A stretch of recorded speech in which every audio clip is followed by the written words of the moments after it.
it is time for a must watch.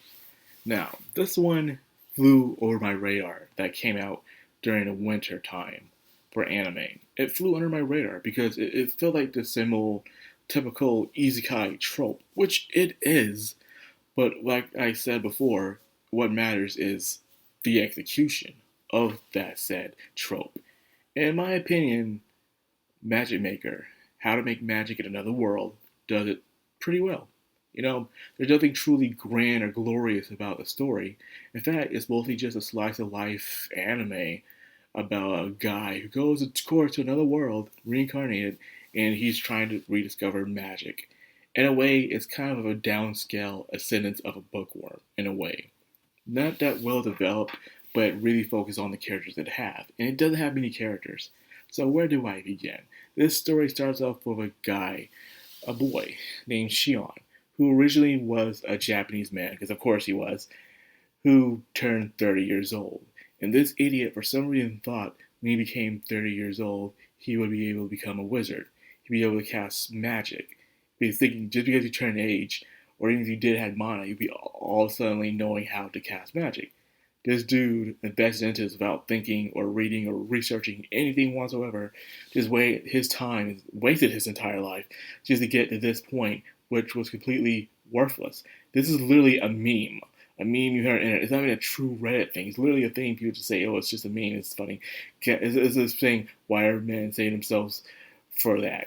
Maybe because they heard a rumor of them saying they'll become a wizard when they hit the certain age if they remain a virgin. That's all it is. And this moron thought it was true, or deep down inside he knew it was false, but he didn't have much to live for, I guess. Which I can understand. This guy is a millennial, and let's face it, as millennials, we're just living life by in a very harsh economy and stuff like that. With not much to really look forward to, like our predecessors. So I can understand that, but the fall for such a stupid thing is idiotic. If anything, he could have learned how to do magic, like tricks or something, and go viral on it. He could have done that, but instead he wasted his time doing nothing. Thought when he hits 30, he'll automatically learn how to summon a fireball, like a freaking moron. I know I keep saying the word moron, but it's just what it is, man. It really what it is. And out of nowhere, he has a heart attack because, of course, he does. A 30-year-old having a heart attack, and he dies. And he's reincarnated into a small-time noble family. His name is Shion, and he has a big sister named Marie, and I guess you say a childhood friend named Rose. So the story really focuses on these three characters, mainly Shion and the big sister Marie. So he is born into this world, and he is hoping that magic exists some way. But when his father told him that magic doesn't exist or doesn't know what the word is, he was very upset. Even though he was reincarnated into another world, he thought he would be able to do magic, something, but he couldn't do it. It reminded me of a sentence of a bookworm, a girl who wanted to read books in her next life but couldn't do so because it's really hard to do that because you require a good amount of wealth to even own a book, which is very interesting. But this one is about magic. So they discovered sources of magic through animals and also through bonding. And even though that starts out as them just summoning little light bulbs that they see that's coming out of their little creek, he starts to do research, starts seeing a glimmer of hope in his eyes. He focuses his entire life on trying to research and study how to develop magic whatsoever. Of course, this catches the attention of his parents and those around him, wondering how he knows of such interesting source that yet no one has discovered. And then it leads down to more. This is definitely a slow burn, slice of life kind of anime, but it is good because it's very character driven than it's story driven. Not much really going on for story itself. There's no true big adventures. Things do happen here and there. That's very big, close calls and dangers. But it really focuses on him and magic and also appreciating what he has in front of him. So his entire goal is magic, to find magic and be able to produce it no matter what. But as he goes on through his life, he realized he was probably missing out on the things that are right in front of him. Family.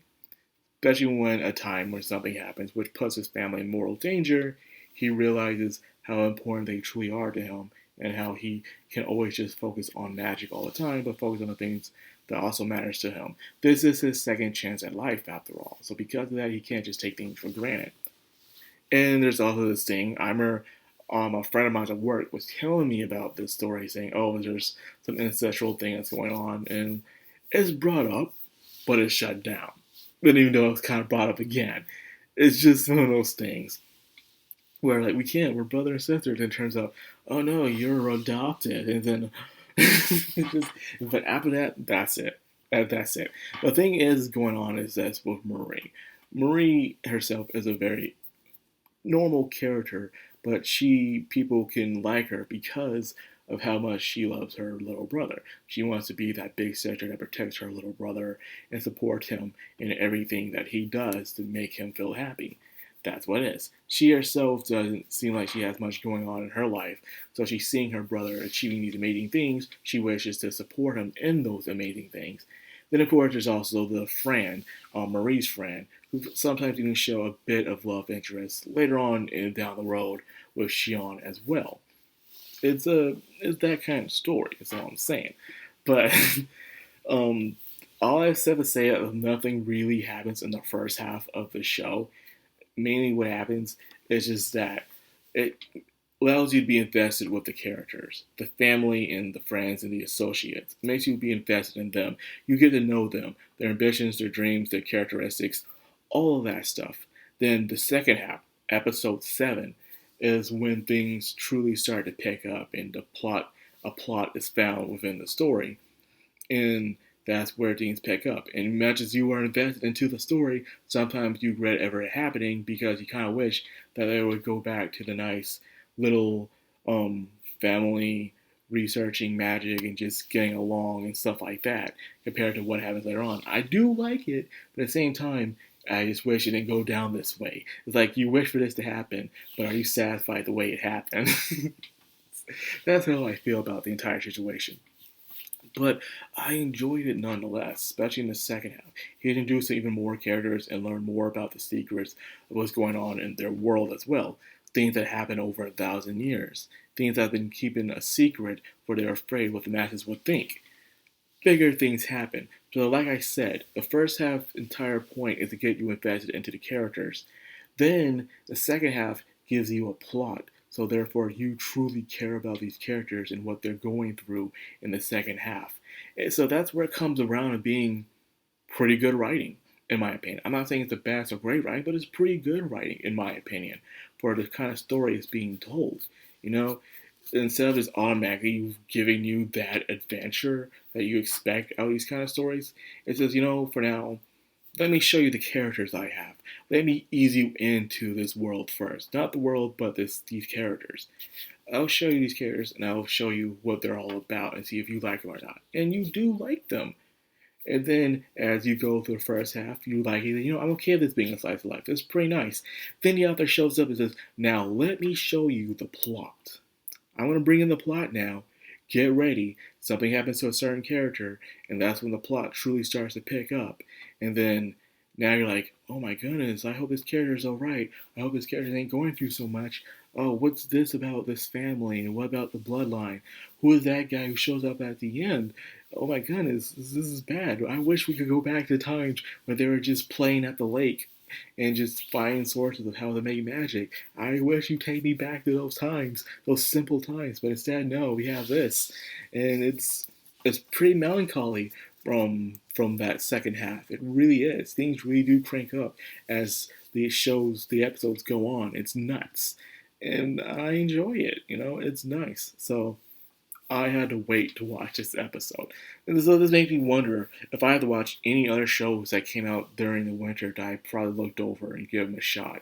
Because this really piqued my interest to the point where I'm like, will I archive it or I'll just let it be? Nope, I archived it. Like, this is great. So, Magic Maker is definitely a must watch. And I hope you guys watch it too, because it's that dang good. Not good as in Mushoku Tensei good, but it's getting good before what the story is being told. It's really nice, and I liked how the author did it, It really pulled you in.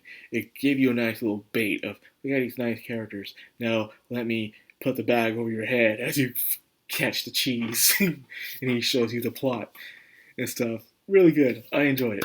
So anyways, I hope you guys enjoyed this video. If you did, like, comment, subscribe, and of course, hit that bell icon to stop the background. I'm Anime. Signing out.